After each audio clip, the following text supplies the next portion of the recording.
விழுப்புரம் மாவட்டம் கீழ்நெமிலியில் நிலத்தகராறில் இரு தரப்பினர் ஒருவரை ஒருவர் சரமாரியாக தாக்கிக் கொண்டனர். இது தொடர்பான கூடுதல் விவரங்களோடு இணைகிறார் எமது செய்தியாளர் சையத். வணக்கம் சையத், உங்களிடம் இருக்கும் தகவல்களை சொல்லுங்க. விழுப்புரம் மாவட்டம் திண்டிவனம் அடுத்த கீழ்நெமிலி கிராமத்தை உள்ளார். இவருக்கு அதே பகுதியில் உள்ள அரசு பட்டா நிலம் உள்ளது. பட்டா நிலம் அருகே 20 சென்ட் அரசுக்கு சொந்தமான நிலமும் உள்ளது. இந்த நிலையில் பல ஆண்டுகளாக அரசுக்கு சொந்தமான நிலத்தை பாஸ்கர் பயன்படுத்தி வந்ததாக கூறப்படுகிறது. மேலும் அந்த இடத்தில் பயிரிட்டும் வருகிறார். இந்த நிலையில் அருகே உள்ள வடமேற்புரம் கிராமத்தைச் சேர்ந்த ஏழுமலை, வெங்கடேசன், முருகன், மூர்த்தி, மணிகண்டன் ஆகியோர் உள்ள 1 ஏக்கர் அரசு நிலத்தை அவர்களும் பயன்படுத்தி வருகின்றனர். இவர்கள் பாஸ்கர் நிலத்தில் உள்ள பட்டா நிலமும் உள்ளது.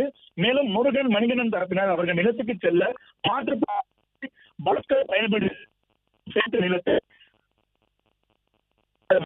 திண்டிவனம் தாசில்தாரிடம் மனு அளித்துள்ளனர். இதனால் பாதை அமைக்க ஏற்பட்டிருந்தது. இதையடுத்து பாஸ்கர் பழைய பாதை உள்ள போது புதிய பாதை அமைக்க எதிர்ப்பு தெரிவித்தார். இதனால் இரு தரப்பிற்கும் ஏற்கனவே மோதல் இருந்து வருவதால் 2 தரப்பிலும் அரசு நிலத்தை பயன்படுத்தக்கூடாது என தாசில்தார் தெரிவித்திருந்தார்.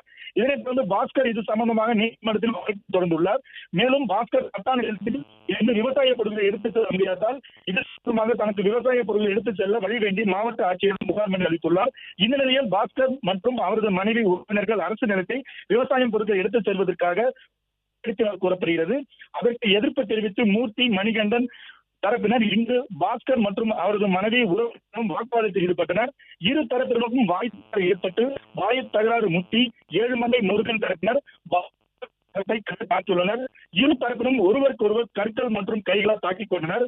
இதனால் பாஸ்கர் மனைவி மற்றும் உறவினர்கள் 4 பேர் காயமடைந்து தற்போது திண்டிவனம் அரசு பொது மருத்துவமனையில் சிகிச்சைக்காக சேர்க்கப்பட்டனர்.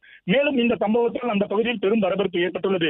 மேலும் சிக்கிக் கொள்ளும் வீடியோ தற்போது சமூக வலைதளங்களில் வைரலாக வெளிவருகிறது. ஊராட்சி மன்ற தலைவர் பாஸ்கர் பிளே ஸ்டோர் மற்றும் ஆப் ஸ்டோரில் இருந்து பாலிமர் செயலியை QR கோடு மூலம் பதிவிறக்கம் செய்யுங்கள். செய்திகளை உடனுக்குடன் பெறுங்கள்.